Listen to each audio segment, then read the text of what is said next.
Ladies and gentlemen, honorable colleagues, it's my privilege to speak to you today about the power of big data and psychographics in the electoral process, and specifically to talk about the work that we contributed to Senator Cruz's presidential primary campaign.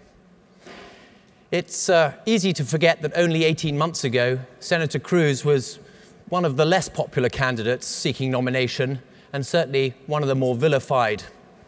In addition to which, he had very low name recognition. Only about 40% of the electorate had heard of him as compared to Jeb Bush up in the mid-80s.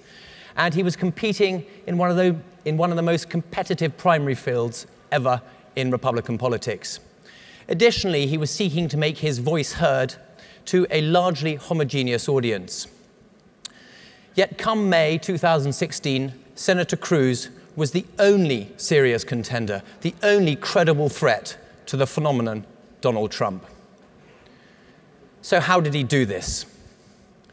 The Cruz campaign was quick to embrace three technologies, three methodologies that propelled them to success. The first of these was behavioral science. Probably the easiest way to explain this is through example. Were you lucky enough to own a private beach and you wanted to stop people from using it, you might put up the sign on the left here. This is largely informational and seeks to inform attitudes. Conversely, you could use the communication on the right. This is behavioral communication, and it seeks to probe an altogether much more powerful underlying motivation. Clearly, the threat of being eaten by a shark might prevent you from swimming in their sea.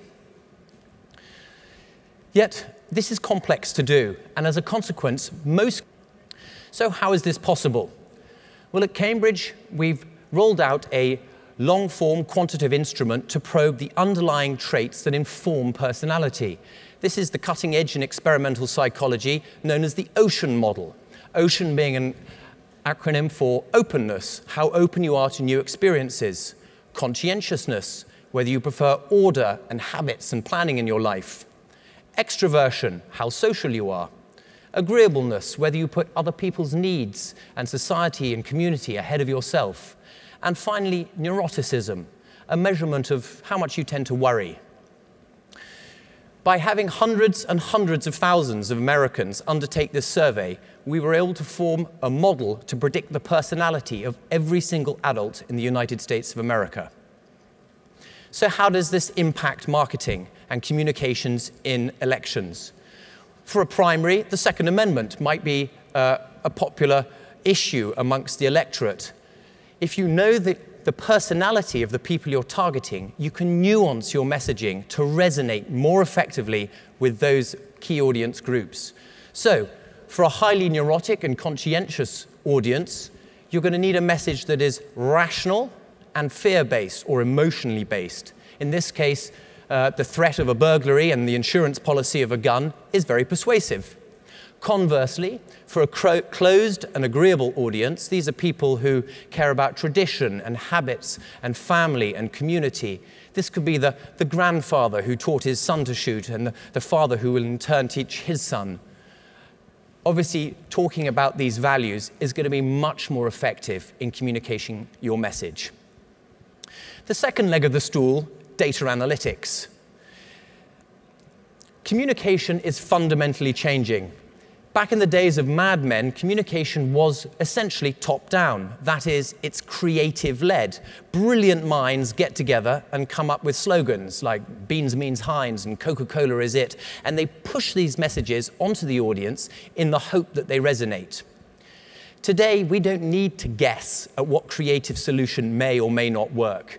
We can use hundreds or thousands of individual data points on our target audiences to understand exactly which messages are going to appeal to which audiences way before the creative process starts.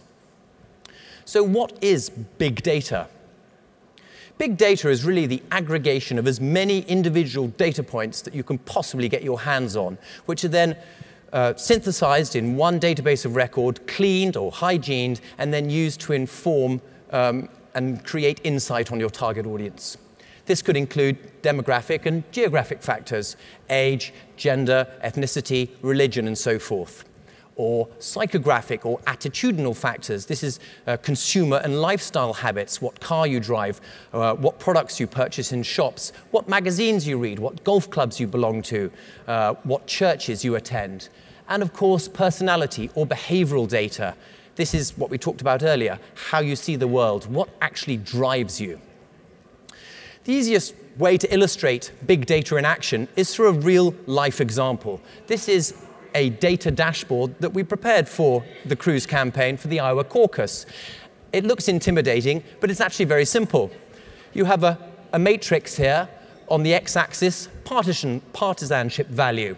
Hardcore Republicans on the right, Democrats on the left, and on the y-axis, people's likelihood to turn out, to go and caucus. The people at the top, highly likely, the people at the bottom, not at all.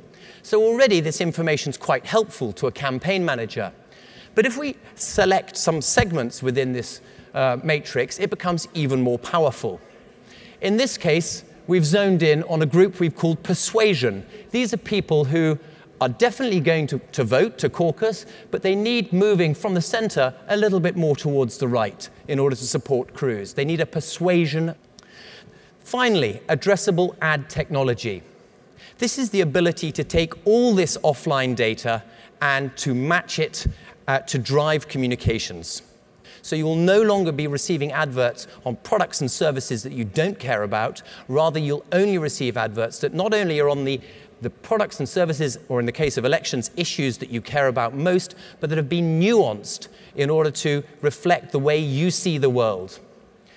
We're able to match offline data to cookies to drive digital advertising, social media banners, and the like.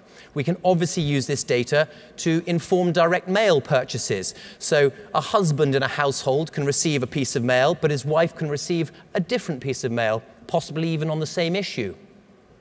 Most exciting of all, probably, is the fact that we can take this data and match it to set-top box viewing data. That's television or cable data. Every time you watch TV, the programs that you're watching are being recorded, and that information is being sent back to your cable provider.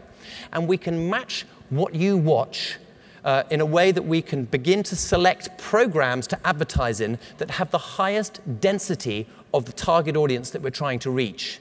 This not only dramatically reduces the cost of your advertising, but of course improves the return on investment. So what were the results? Well, Ted Cruz employed our data, our behavioral insights, to drive not just his TV and his digital, but his field operations, his get out the vote, his voter persuasion, his donation fundraising efforts, and his resource allocation. And all of this meant that he started from a base of less than 5% and had a very slow and steady but firm rise to above 35%, making him obviously the second most threatening contender in the race. Now, clearly the Cruz campaign is over now, but what I can tell you is that of the two candidates left in this election, one of them is using these technologies, and it's going to be very interesting to see how they impact the next 7 weeks. Thank you.